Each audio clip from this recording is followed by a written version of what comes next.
हमारी ग्रेटर की मेयर सौम्या गुर्जर जी, हेरिटेज की मेयर कुसुम यादव जी, हमारी जिला प्रमुख रमा चोपड़ा जी, ACS वन एवं पर्यावरण अर्पणा अरोड़ा जी, संभागीय आयुक्त रश्मि गुप्ता जी और इस समिट मीट में आए सभी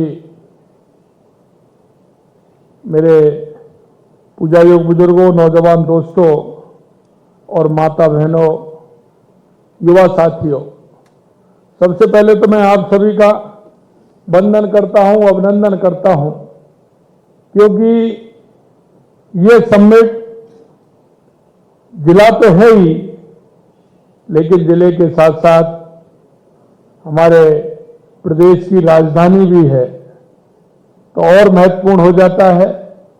और मैं देख रहा हूं कि जिस तरह से हमारे जयपुर के उद्योगपतियों ने इसमें अपनी सहभागिता निभाई है, मैं उसके लिए भी उनको बहुत बहुत धन्यवाद देता हूं, उनका अभिनंदन करता हूं। मित्रों, ये समिट ऐसे समय पर हो रहा है जो कई बार मेरे से कहा था कि अधिकतर सरकारें आती हैं, वो तीसरी या चौथी साल में इस तरह का कोई समिट करती है। आज मैं कह सकता हूं कि मेरी सरकार को, हमारी ये सरकार, इसको 11 महीने हुए हैं। 11 महीने भी होने जा रहे हैं, 15 नवंबर को होंगे। लेकिन हमने राइजिंग राजस्थान को पहली साल के अंदर ही रखा है। किसी की सोच कुछ रहती है, किसी की कुछ रहती है, लेकिन हमारी सरकार की सीधी सोच है कि हमारे राजस्थान के अंदर बहुत अपार संभावना है और उन संभावनाओं को देखते हुए हमारी सरकार राजस्थान को क्या दे सकती है। क्योंकि आपने देखा होगा, राजस्थान एक ऐसा प्रदेश है, तो अगर हम क्षेत्रफल की बात करें तो देश का क्षेत्रफल की दृष्टि से पहला प्रदेश है तो वो राजस्थान है। और राजस्थान के अंदर अपार संभावना है। हम किसी भी क्षेत्र में देखें, अपार संभावना है। अभी अभी मैं खनिज विभाग की समिट थी, उसमें से मैं आया हूं। मैं कह सकता हूं कि राजस्थान के अंदर 85 प्रकार के मिनरल निकलते हैं, जो हमारे राजस्थान की भूमि में जिस तरह का मिनरल है, और उस मिनरल के माध्यम से हमारी राजस्थान की धरती सोना उगलने का काम करती है। आज हम कह सकते हैं कि उसमें 58 मिनरल तो ऐसे हैं जिनका उपयोग हम कर रहे हैं। बाकी सभी में जांचें चल रही हैं। आगे मैं कह सकता हूं कि रेयर भी हमारे राजस्थान में है, तो आने वाले समय में उसका भी उपयोग हम किस तरह से कर सकते हैं। कई हमारे राजस्थान में और भी मिनरल हैं, उनका उपयोग हम कैसे करें, चाहे वो खनिज के क्षेत्र में हो, चाहे वो पर्यटन के क्षेत्र में हो। पर्यटन की दृष्टि से भी अगर आप देखोगे, राजस्थान अपने आप में निराला है। चाहे हमारे आगे किले हों, हमारी हवेलियां हों, हमारा डेजर्ट हो, चाहे हमारे अभ्यारण्य हो, चाहे हमारे उदयपुर की हमारी झीलें हों, चाहे माउंट आबू हो, आपने देखा है कि सभी जगह पर्यटन की बहुत बड़ी संभावना राजस्थान के अंदर है।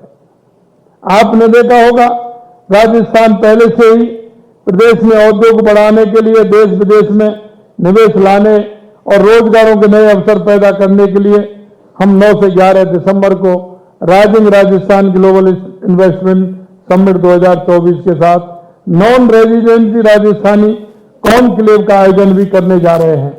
और ये कॉन्क्लेव इसलिए करने जा रहे हैं क्योंकि आपने देखा होगा, हमारा राजस्थानी मारवाड़ी भाई कल में सोलापुर और कोल्हापुर के अंदर था। जिस तरह से वहां के हमारा मारवाड़ी भाई ने वहां रह करके जिस तरह से अपना काम प्रारंभ किया है, उन्होंने जिस तरह से मेहनत की है, उसकी लगन के साथ काम किया है। कल मैं देख रहा था कि उनकी कितनी बड़ी बड़ी फैक्ट्रियां उन्होंने वहां लगाई हैं और वहां हर प्रदेश में राजस्थान के हमारे प्रवासी लोगों ने अपना स्थान बनाया है, अपनी अलग छाप छोड़ने का काम किया है।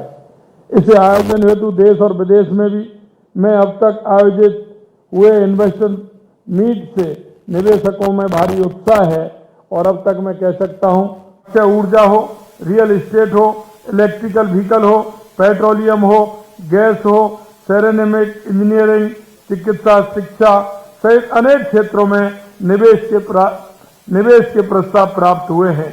इन प्रस्तावों को कम से कम समय में धरातल पर उतारना का कार्य राज्य सरकार की सर्वोच्च प्राथमिकता होगी।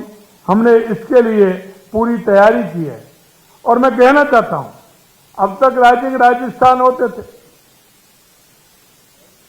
कई तरह के एमओयू होते थे, लेकिन हमने कहा है कि ऐसे लोग आते हैं सिर्फ संख्या बढ़ाते हैं, उन एमओयू को हमें नहीं करना है। हमें उन्हीं एमओयू को करना है जो धरातल पर उतर करके राजस्थान के विकसित राजस्थान में सहभागी बने।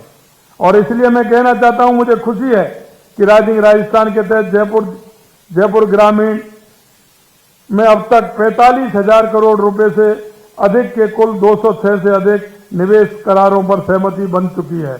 और वो इसलिए कि मैंने कहा कि जैसे जयपुर राजधानी है और राजधानी में आपने देखा होगा इन करारों से 2 लाख से अधिक रोजगारों के अवसर का सृजन भी होगा। राजस्थान के सभी जिलों में प्री समिट का आयोजन किया जा रहा है। इन जिलों में प्री समिट में अभी तक हमने करीब 2 लाख करोड़ रुपए के एमओयू किए हैं, जो इस आयोजन को सफलता की ओर ले जाता है।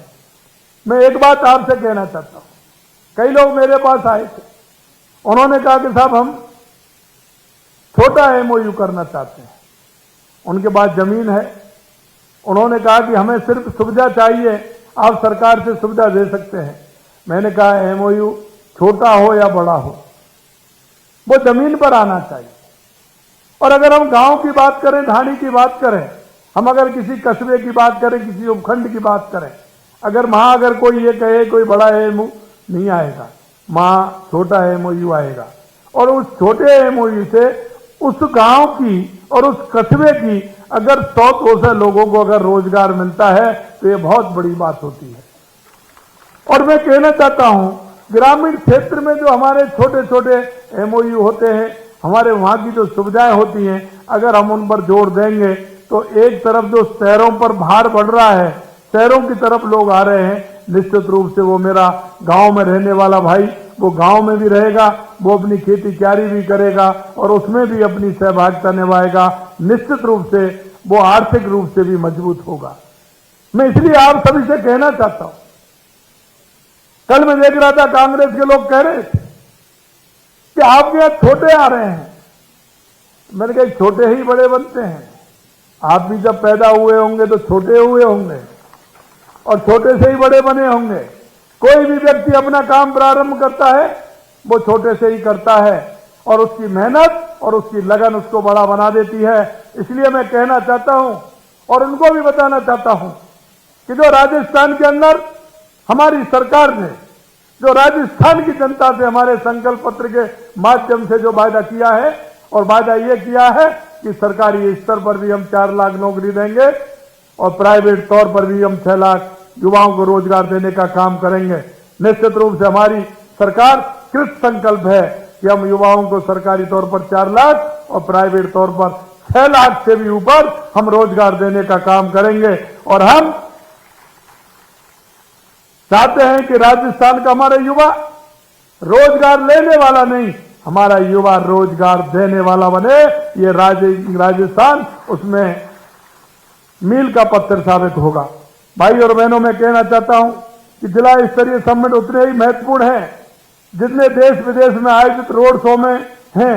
इन जिलों में जिला स्तरीय समिट के माध्यम से राजस्थान की मिट्टी से जुड़े हुए उद्योगों को बढ़ावा मिलेगा, रोजगार के अवसर पैदा होंगे।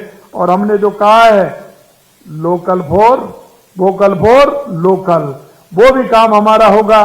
क्योंकि आपने देखा है मैं कहना चाहता हूं, देश की आजादी से पहले गांव में छोटे छोटे कुटीर उद्योग चलते थे।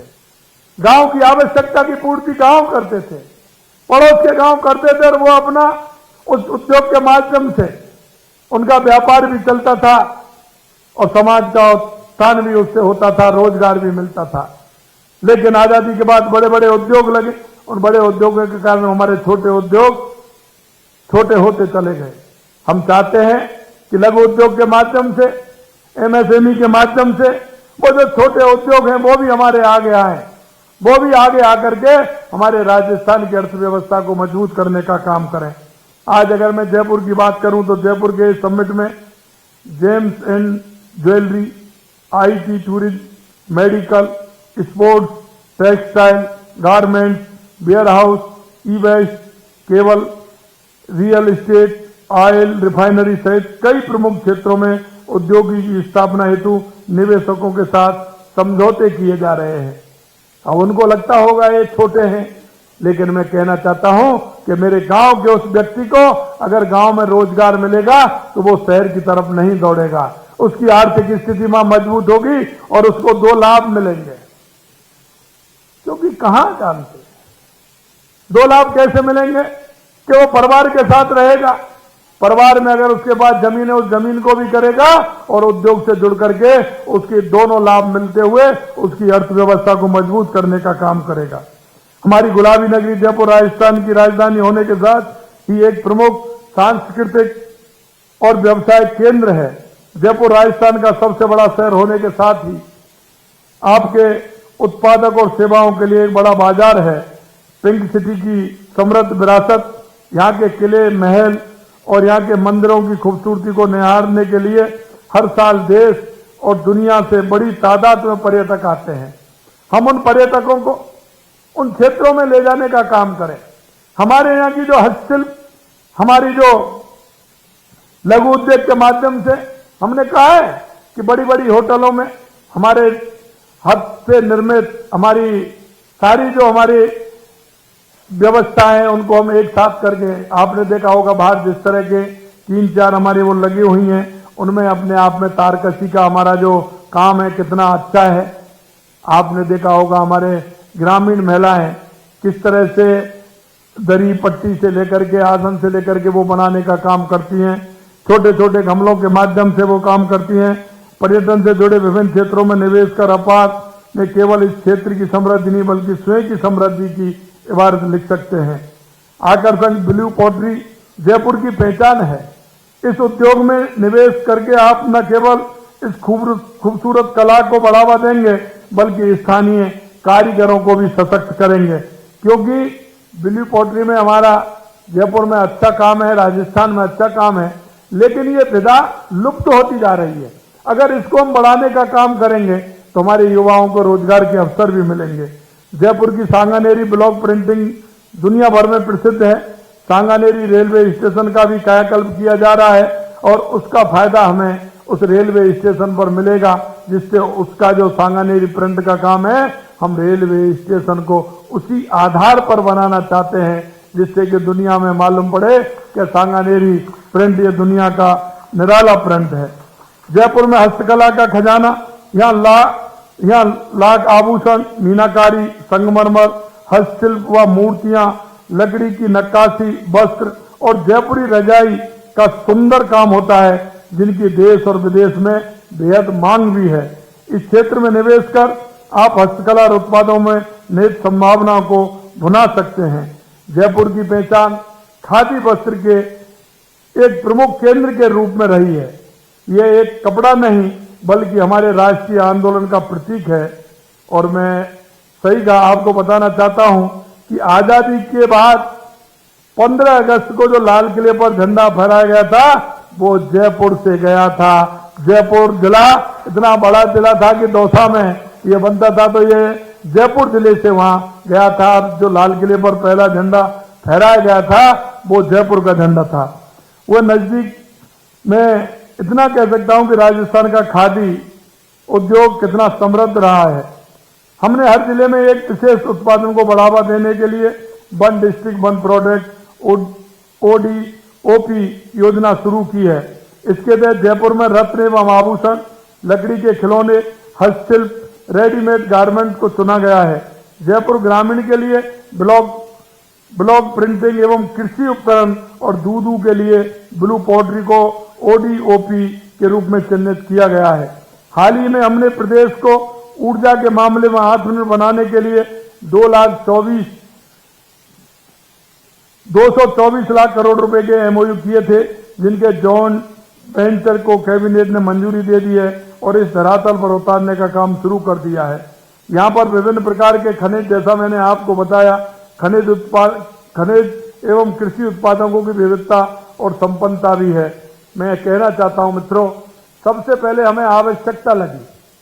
आप देख सकते हैं कि हमारी सरकार जब से बनी है, हमने प्राथमिकता से काम किया है, क्योंकि किसी प्रदेश के विकास के लिए, किसी प्रदेश की आर्थिक मजबूती के लिए सबसे पहले क्या आवश्यक है? आपने देखा, सबसे पहले हमने कहा पानी की आवश्यकता है, तो हमने पानी के लिए समझौता किया, चाहे वो हमारी ERCP योजना हो, चाहे हमारी यमुना समझौता हो, चाहे देवास स्कीम हो या माही स्कीम हो, हमने उनको बढ़ाने का काम किया है, जिससे कि राजस्थान में अगर पानी होगा तो निश्चित रूप से हमारा राजस्थान आगे बढ़ेगा। दूसरी आवश्यकता बिजली की थी कि हमारे राजस्थान में बिजली की आवश्यकता है, तो हम कह सकते हैं कि 2027 तक हम राजस्थान में बिजली के क्षेत्र में आत्मनिर्भर हो जाएंगे। हमने 2,24,000 करोड़ रुपए के MOU किए हैं, जैसा कि मैंने आपको बताया। तीसरी आवश्यकता हमारी थी कि हमारे राजस्थान में निवेश आए, तो इसलिए हमने हमारी पहली साल में हमने हमारा ये राइजिंग राजस्थान रखा है, और इसके माध्यम से हम कह सकते हैं कि हमें समय मिलेगा, क्योंकि हम पूरी तरह से राइजिंग राजस्थान को नीचे तक उतार पाएंगे। और मैं आपको ये विश्वास दिलाता हूं कि जितने MOU हो रहे हैं, हम उन MOU को कर रहे हैं जो राजस्थान में नीचे उतरते हुए हमारे राजस्थान के